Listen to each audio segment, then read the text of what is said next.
आज जो है यह जो हम लोगों ने गर्दनी बाग स्थल पे जो धारणा दे रहे हैं, इसका मुख्य कारण है कि हमारे मुख्यमंत्री महोदय के विरोध में आज हम लोगों ने 11 सूत्री मांगों को लेकर धारणा पे बैठे हैं। अभी तक हमारे मुख्यमंत्री महोदय को लगता है कि यह जानकारी ही नहीं है कि सरपंच भी कोई जनप्रतिनिधि होता है, क्योंकि इसलिए कि सरपंच को आज तक उन्होंने से प्रेरित किया है। आज तक हम लोगों को नहीं बैठने की व्यवस्था की गई और नहीं कुछ करने की व्यवस्था की गई। गत चुनाव के पहले हमारे पंचायत राज मंत्री सम्राट चौधरी के द्वारा बहुत बड़ी बड़ी घोषणाएं की गई कि न्याय के साथ विकास होगा, अन्य घोषणाएं की गई, लेकिन आज तक कहीं भी किसी धरातल पे दिखाई नहीं दे रहा है। तो यह है हम लोगों को बहुत खेद व्यक्त है कि आज बिहार सरकार की रवैया को देखते हुए बिहार सरकार का ही देन है कि आज बिहार के अंदर बिहार के न्याय पदाधिकारी को रोड पर बैठाने का पूरी जिम्मेवारी हमारे बिहार सरकार की है। एक सवाल ये है कि सम्राट चौधरी पंचायती राज मंत्री जो हैं तो बोलते हैं कि पंचायत भवन में बैठने की व्यवस्था की जा रही है सभी लोगों को। नहीं, ऐसा कुछ नहीं है, केवल उन लोगों को जुमलेबाजी है। कहीं भी कोई व्यवस्था नहीं है।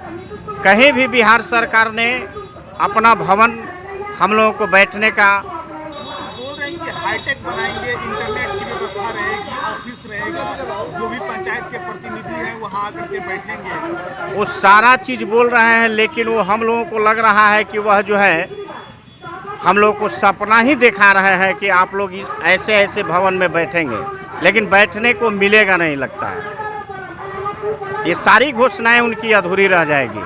और देखा जा रहा है कि पिछले चुनाव के पूर्व ही सारी घोषणाएं उन्होंने किया, लेकिन आज तक कहीं कोई धरातल पे दिखाई नहीं दिया। मेरा नाम हुआ राम विनय कुमार, दुल्हिन बाजार प्रखंड पंचायत लाला भत्साना सरपंच, सह पटना जिला अध्यक्ष। पंचायत भवन में तो बैठने की व्यवस्था नहीं दी, कोई व्यवस्था नहीं। धरना स्थल में बैठने हाँ, धरना स्थल ही ठीक है। सरकार का ये नीति जो है, एक ही राज्य में दो नियम, जिसे एक ही राज्य में दो नियम, जो वोट से विधायक सांसद चुन के आते हैं उसी वोट से हम लोग भी चुन के आते हैं। तो विधायक के टीए, पेंशन, वेतन बहुत ज़्यादा, उनको गाड़ी सुविधा चाहिए, उनको हॉस्पिटल चाहिए, उनको प्लेन के टिकट चाहिए। और सरपंच के क्या चाहिए? कलम न सुआ न सुतारी, कैसे वो कहावत हुआ नीतीश कुमार जी का। तो हम लोग के पास कुछ न हवा, सीधे एकदम घर में बुढ़िया बिस्तरा बांध के सरपंच बन गया है। सरपंच जो है कमजोर है तो पिटा के है। वो हाल ही हमारे पालीगंज के सरपंच के चाकू मार दिया गया। पुलिस भी उसी तरह निराधार है। कहते हैं नीतीश कुमार की सरपंच को सुरक्षा दिया जाएगा। अरे आराम के लाइसेंस लेके क्या करेंगे भाई? जब हमारा देह काम ना आएगा तो आराम से लेके हम क्या करेंगे?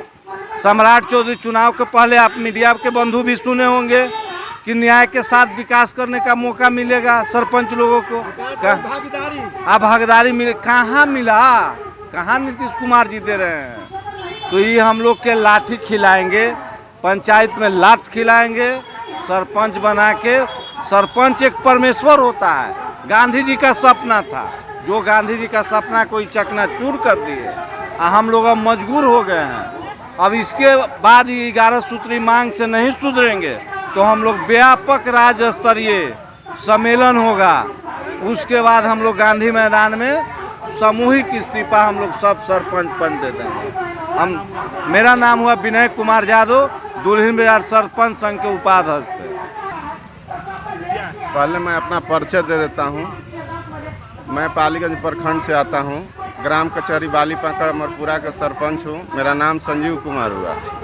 हम आज एक दिवसीय धरना पर हम लोग अध्यक्ष जी के अध्यक्षता में बैठे हुए हैं पटना जिला में। मेरा कहना है नीतीश कुमार से, नीतीश कुमार हम लोग के साथ दुर्व्यवहार करते हैं। एक पक्षीय मुखिया और सरपंच, मुखिया और सरपंच को बांट के रखे हुए हैं। सम्राट चौधरी हम लोगों को बोले थे कि वित्तीय पावर देंगे, कहाँ गया उनका वित्तीय पावर? सम्राट चौधरी हम लोग को लॉलीपॉप दिखाने का काम किए हैं और हम लोग इसी तरह एकजुटता के साथ धरना प्रदर्शन जारी रखेंगे और नीतीश सरकार के खिलाफ अपना लड़ाई जारी रखूंगा। 11 सूत्री में आज हम लोग जो पूरे बिहार प्रदेश में पंच सरपंच लोगों ने मुख्यालय पर धरना जो देने का काम कर रहे हैं, उसमें 11 सूत्री का मांग यही है कि हम लोग को ग्राम कचहरी के चौकीदार की व्यवस्था किया जाए। यह सरकार से हम लोग को नर्म निवेदन है कि चौकीदार का व्यवस्था किया जाए। दूसरी बात है कि पंच सरपंच को विधायक की तरह भत्ता, पेंशन, सुरक्षा चाहिए। वो भी विधायक भी जनप्रतिनिधि हैं, एमपी भी जनप्रतिनिधि हैं, तो सरपंच भी जनप्रतिनिधि हैं। इसलिए भत्ता, पेंशन, सुरक्षा चाहिए विधायक की तरह। और तीसरा मांग है, हम लोग को जो कमज़ोर समझ करके लोग दहशत फैलाए हुए हैं, चाकू मार देना, हत्या कर देना, वो तो हम लोग को लाइसेंसी आर्म्स चाहिए सरकार के द्वारा। चौथा मांग है, हम लोग के कम से कम बैठक में 6 सिपाही देना चाहिए, कम से कम 6 सिपाही, ताकि लोग समझे कि नहीं सरपंच का न्यायालय चल रही है ढंग से। नहीं तो अनाप शनाप लोग बक के चले जाते हैं, हम लोग महसूस करके रहना पड़ता है, मासूमियत होकर के। पाँचवा है कि हम लोग को जो प्रशासन द्वारा जो अधिकार हम लोग का केस लेने का होता है, वो भी अधिकार उन्होंने प्रशासन अपने दबाव में ले लेते हैं और ले करके उसका कार्य करना शुरू कर देते हैं, जो कि वह ग्राम कचहरी का वाद बनता है, केस बनता है, उसका भी वो लोग ले लेते हैं, ताकि उन लोग को तो जानवे करते हैं। मैं कुनकुन प्रखंड के सरपंच संघ अध्यक्ष श्री राजकुमार सिंह कल्याणपुर पंचायत सरपंच बोल रहे हैं। तमाम लेटेस्ट खबरों को सबसे पहले देखने के लिए सब्सक्राइब करें डिजिटल न्यूज़ 20।